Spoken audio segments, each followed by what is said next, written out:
Hi, I'm Noga and I'm the Israelite with Channel Tov News. Have you noticed the ridiculous number of people who are defending Israel's right to exist, as if we're asking for anyone's permission?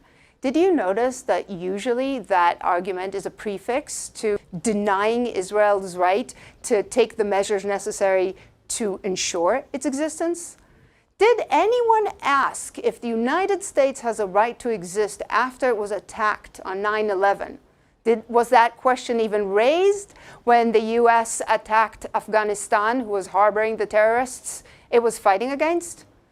Did the UK right to exist come into question during the Iraq War?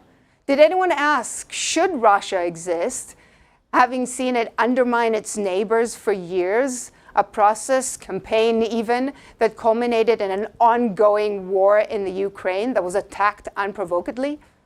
Did anyone ask if Iran, who is raining havoc across the Middle East, has a right to exist? No. We asked this question about Israel, the most ancient, well-documented nation in the world. And not just that, the proponents of Israel's right to exist also maintain that its colonizers have a right to return to the lands the Jews have liberated. Israel is the single most successful decolonization process in the world. How is it that the self-appointed righteous or defenders of justice in the universe believe that its colonizers, Muslim imperialists from which Israel has been liberated at long last, have a right to the land that they stole?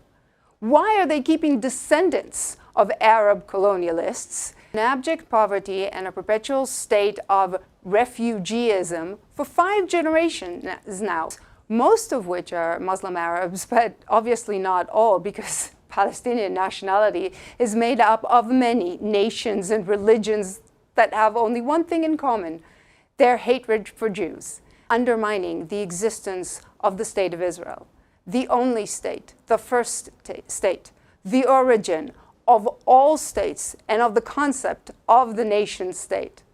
And we have to ask ourselves how we got here. How is it that something so obvious is undermined by lies so blatant? Ruchie interviewed Rabbi Manis on this very question, asking, is there maybe a biblical explanation to the fight over this land of all lands? Shalom, and welcome to Tov, the Jewish News Channel. My name is Ruchie, and today we have a very special guest, Rabbi Manis, a well-known speaker and author, and we will be talking to him about a lot of very important subjects that are on our agenda, that are important to us as Jews and as Israelis. But first, we're going to go out for a short message. Shalom. Shalom, shalom. So I'd like to introduce Rabbi Manis, who is a well-known author and podcaster and interviewer. You have your own YouTube channel. It's extremely popular. You have hundreds of thousands of regular listeners. They say you are the most popular Jewish voice on the internet today. YouTube, thank you. And I'd like to thank you very much for coming here. I feel very privileged to have this opportunity to talk to you and hear your wisdom. Let's talk. Let's talk. So, we're in the middle of a war. Yes, it's true. And it's the longest war that Israel has ever fought. We've never been in anything, even the War of Independence wasn't this long. And we don't see the end in sight. I'm going to ask you a question that I didn't prepare to ask, but I want to ask you, what are we doing wrong? Oh, taking too long. What are we doing? Why are we doing that? It's a good question. It's a very painful question, because it shouldn't. It shouldn't. No. We're stronger than them, right? You know, it only took 6 days to defeat 3 armies. Right. Why would it take more than 6 days to defeat Hamas? Almost a year. Yeah. mystery. In other words, I don't want to know why. We're doing something wrong, though. That's Oh, obvious. yes. What are we doing wrong? We're not winning the war. What should we be doing to win the war? I think I can answer that question myself. We need to want to win the war. Yes. Or we need to follow the instructions of the army, not of the politicians. This is a political war. But the army, I'm sorry to say, the higher echelons in the army Our populated politicians. with politicians. Okay, now we got the answer. We came up with it. Why are they so afraid to win the war? I have no idea. There must be 10 different reasons, and none of them are good. Okay, let's say you were the chief of staff. What would we be doing differently? We would have won the war by now, How? by destroying Hamas. Really, it's a total mystery why it would take this long. Why are we How tying long are our they in own Rafah? hands? Not all of Gaza, just Rafah. Yeah. That takes more than a day. Something's not right. So we're tying our own hands, is what you're saying. Or there's some reason we don't want to conclude this. And it's not personal. It's not like Netanyahu doesn't want. No. There's a lot of influence behind this decision, and it's If you were whispering in his ear, you have his ear, what would you tell him? don't give in. More than that, I don't know what he could do. I don't envy him. No, and there's nothing to envy there. Absolutely. Yeah. So the Jewish way to win a war is, number one, as quickly as possible. Okay. You don't want children growing up and maturing in a war, because then you lose that whole generation. So to drag out a war for more than a couple of days or weeks, it's not just the tragedy of the war, it's the loss of the next generation. They're displaced. They don't have a normal schedule. All they know is war. All they hear is war. They're not going to be useful citizens when they grow up. You're talking about ours or theirs? Both. I mean, we're a little healthier, but... Yeah. So number one, it's got to be quick. And number two, it has to be decisive. If the enemy is not convinced that they lost the war, then we lost the war. Mm-hmm. How do we convince the enemy they lost the war? That's a very good question, because dying doesn't seem to be the definition of loss. I think we know the answer, actually. I think the only way the enemy understands that it's lost the war is when they lose territory. True. That's the only thing that really means anything to them. They don't care about the lives. They really don't. Yeah. It's worth it to them. I mean, I'm not saying, they don't love their children and whatever, but they have values that are more important than that. And the land is more important to them than that. So if we want to get deep into it, Mm-hmm. these are the followers of Ishmael. Okay. Ishmael is not a fighter or a hunter like Esav. He's not going to conquer the land. He knows that. He's not going to conquer the land through force or through armies, because he knows that Eretz Yisrael is an inherited land. It was given to Avraham as a Yerusha. Question is, who inherits Avraham? They, of course, believe that they inherit Avraham, because Shmuel is the older brother. They haven't read enough of the Bible to know that it's rarely the older brother that actually gets it. Yeah, Esav made the same mistake. Mm-hmm.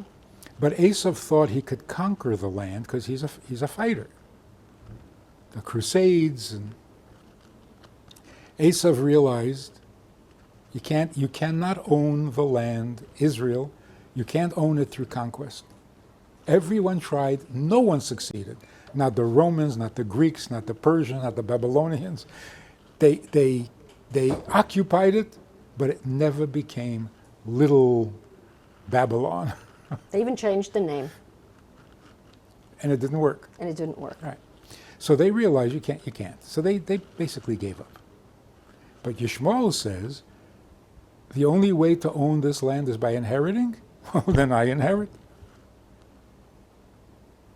That's what lies behind the entire motivation. It's a matter of kavod. Oh, kavod, Not even land. Kavod, honor, is a very, very, very important value among our cousins, Yeah. the Yeah. children of Ishmael. Yeah. Very, very important value, more than for us. Because Ishmael was sent away, which is a dishonor, and now you have to regain your honor. So it's not even the land. It's the kavod. Mm-hmm. I'm the older son, I inherit. Well, we see that theme of honor in Arab culture. It's Yes, it's very a big. very, very dominant Yeah. theme. More important, I have spoken to various groups of journalists from all over and whatever, and I asked them, if I ask you, or you ask me, what is the most important value in life, you will say human life. And I will say human life. That's the most important value. But if you ask our cousins, the Ishmaelim, the Arabs, what is the most important value, they will say honor. Honor is the most important value. So if honor is the most important value, you can kill your mother, your sister, your daughter, because they have besmirched your honor. Mm-hmm. Yeah. So that's clear that honor is more important to them than human life. Yeah. It's a different value system. I think that's really So- important to point out. So this explains almost everything. The world knows now that you're not going to conquer Eretz Yisrael. The only way to possess it is to inherit. And the only one who claims an inheritance is Ishmael. This explains why in all 70 years we've never made any progress in negotiations, deals, offers. Even when they accepted what we offered, the war never stopped. Mm-hmm. It's not enough. And people ask, we offered you 50%, 90%. Why wouldn't you accept it? Well, now we know why. You can't give me my land. 80%, 20%, it's my land. I inherit it. What did you do to inherit it? You don't have to do anything to inherit. Just be born. First. Yeah. That's why saying we have a right to defend ourselves, you're not answering the question.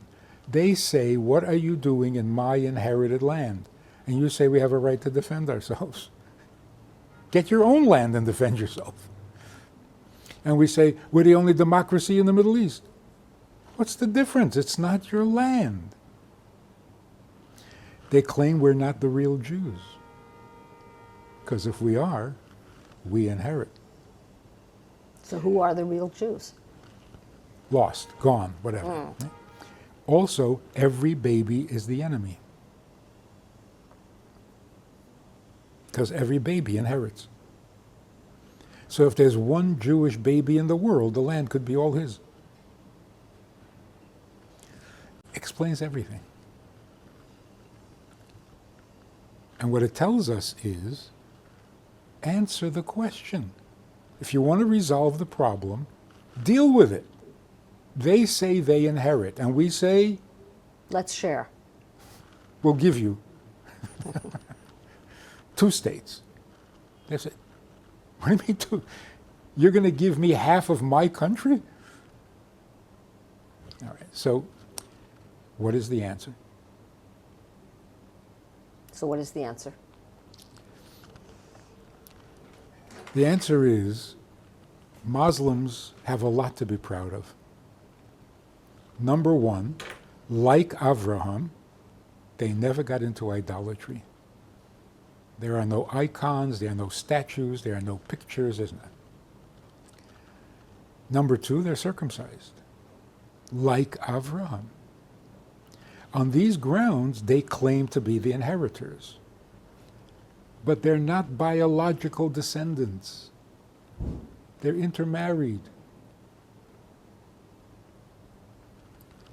We are the biological descendants. Is that the only reason? That's why we inherit. The only way to inherit is to be a biological descendant. But Ishmael was the son, the eldest son. Yeah. But you're saying but they're the not. people today are not biological descendants of Ishmael.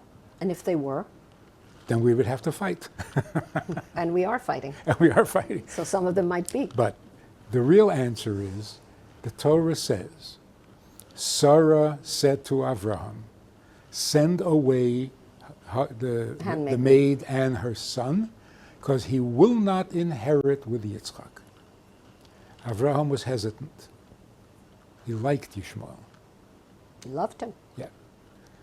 And God said to Avraham, listen to your wife, because Yitzchak is your inheritor, your heir.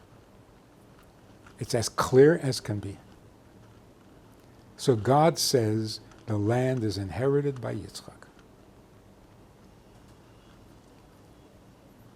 If we have confidence,